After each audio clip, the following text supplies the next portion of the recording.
जय श्रीमन नारायण। ए पर जे टिप्पणी हम करे जा रहल बा रामानुजदास श्रीमान गट्टू वेणुगोपाल स्वामी जी के द्वारा दिहल गयल बा। अध्याय 18 मोक्ष संन्यास योग श्लोक 3। त्याज्यं दोषवत् इति एके कर्म प्राहुः मनीषिणः यज्ञदान तपः कर्म न त्याज्यम् इति च अपरे। ओम। गीताचार्य श्री कृष्ण परमात्मा अर्जुन समेत हमनी सबके मोक्ष संन्यास योग सिखा रहल बानी। परमात्मा कह रहल बाड़न, हे अर्जुन, कुछ विद्वान लोग कहला कि सब कर्म के त्याग करे के चाहिए, काहे कि सब कर्म में बुराई जुड़ल बा। बाकी कुछ और विद्वान लोग कह बा कि यज्ञ, दान और तपस्या जैसन वैदिक संस्कार के कबो न छोड़े के चाहिए। ये कह के श्री कृष्ण परमात्मा सांख्य दर्शन के अनुयायी लोग आ कुछ और विद्वानन के राय साफ कर रहल बाड़े।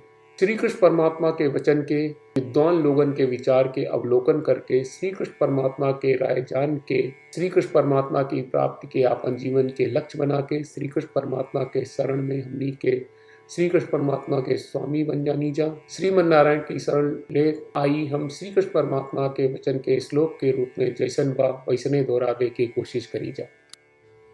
त्याज्यं दोषवदित्येके कर्म प्राहुर्मनीषिणः यज्ञदान तपः कर्म न त्याज्यम् इति च परे। श्रीमद् भगवत गीता का पूरा सार श्री कृष्ण परमात्मा ने अध्याय 18वें के श्लोक 65 से 70 में 8 काम करे खातिर दिले बाड़े। श्री कृष्ण कहले, हम ओ लोगन से प्रेम करनी जो लोग इन 8 बातन के मान तारे। हम ओ भक्तन के हर तरह से रक्षा करब।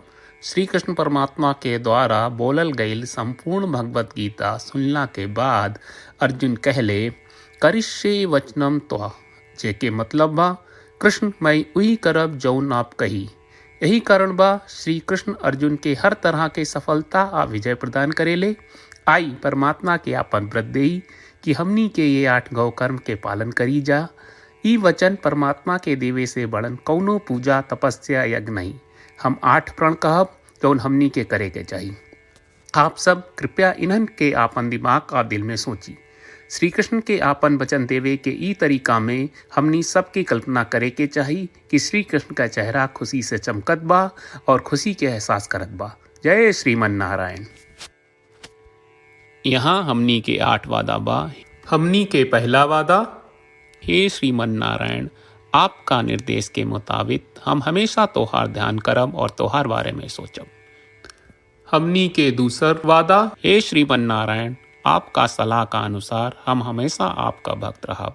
हमनी के तीसर वादा, हे श्रीमन नारायण, हम आपन सब काम तोहरा सेवा के रूप में और तोहरा संतुष्टि खातिर करब।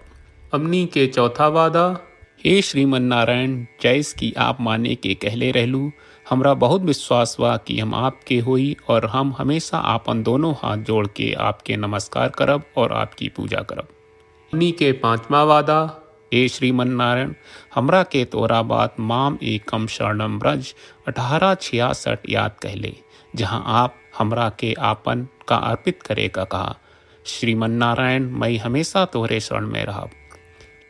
हमनी के छठवा वादा, हे श्रीमन नारायण, हमरा के तोहरा बात माँ सुचहा 1866 याद कहले कि आप हमनी के शोक ना करे का आश्वासन दे रहे बड़े।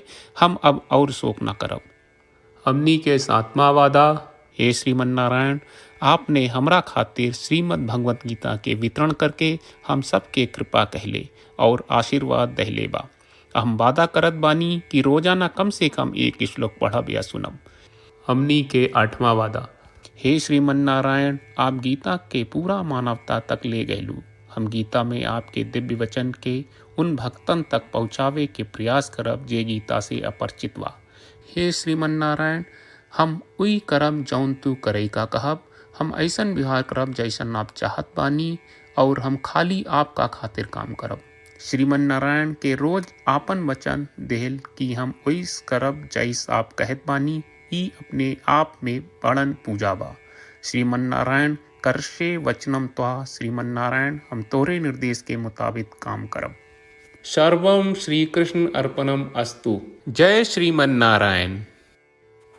त्याज्यं दोषवत् इति एके कर्म प्राहुः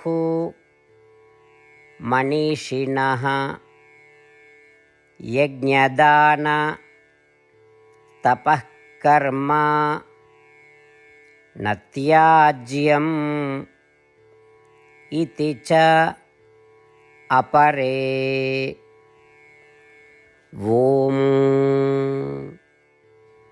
त्याज्यं दोषवदित्येके कर्म प्राहुर्मनीषिणः यज्ञदानतपः कर्म न त्याज्यम् इति च परे।